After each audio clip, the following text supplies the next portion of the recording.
Sur le plateau TV L'Expression, on reçoit Yann Janot. Bonjour Yann. Bonjour. Président du réseau La Forêt, évidemment. Comment va le réseau La Forêt en ce moment ?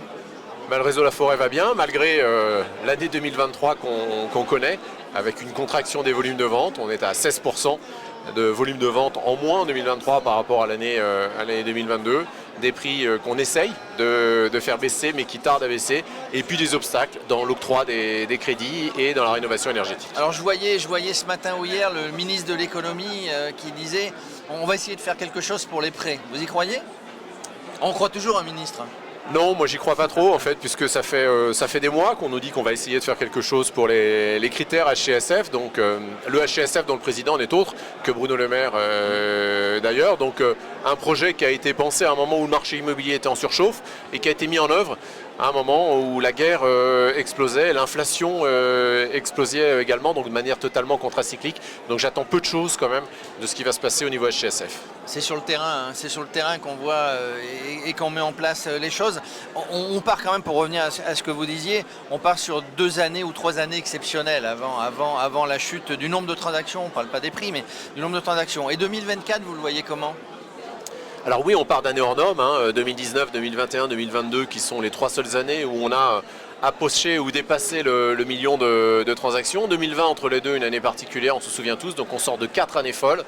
On rentre dans une année 2023, on va dire plutôt une année charnière où le volume de transactions est revenu vers une sorte de normalité, mais on se prépare quand même à avoir une année 2024 beaucoup plus difficile, notamment avec un premier semestre sur lequel on a très peu de visibilité, des taux d'intérêt qui restent à des niveaux élevés, un accès au crédit qui reste toujours aussi difficile, le calendrier de rénovation énergétique, le fameux totalement décorrélé également du reste à charge pour les Français et de la filière de rénovation énergétique. Donc on va continuer à serrer les dents, on va continuer à se serrer les coudes au sein du réseau La Forêt et essayer de trouver des solutions pour mobiliser davantage nos collaborateurs et aider le consommateur dans son parcours immobilier. Alors justement pour aider, parce qu'il y a toujours des gens qui ont envie de travailler dans l'immobilier, il y a des ouvertures forcément d'agences, il y a des petites nouveautés qui arrivent dans le réseau La Forêt.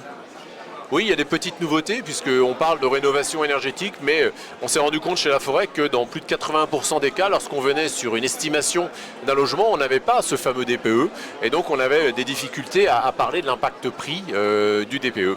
Donc on va doter à partir du mois de janvier tous les collaborateurs du réseau La Forêt, les 4800 professionnels du réseau La Forêt, on va les doter d'un simulateur de DPE assez proche de l'outil utilisé par les diagnostiqueurs pour pouvoir engager la conversation avec le potentiel vendeur. Oui, parce que il ne s'agit pas de remplacer le diagnostiqueur évidemment, mais vous avez raison de dire ça et de prendre ça en amont parce qu'un prix, il se fixe par rapport à des tas de critères, dont cet indice énergétique. Donc il faut l'avoir avant, il faut l'avoir au moment de démarrer. Et il faut l'avoir avant, il faut surtout l'avoir pour en parler avec le propriétaire, lui expliquer quel est l'impact en termes de délai de vente, en termes de négociation, en termes de définition du prix de mise en vente et de stratégie de vente. Et c'est vrai que quand on l'a pas, c'est beaucoup plus difficile d'initier cette conversation. Et ben voilà, quand on est chez La Forêt, on sait comment on démarre la conversation avec un vendeur. Merci Yann Janot.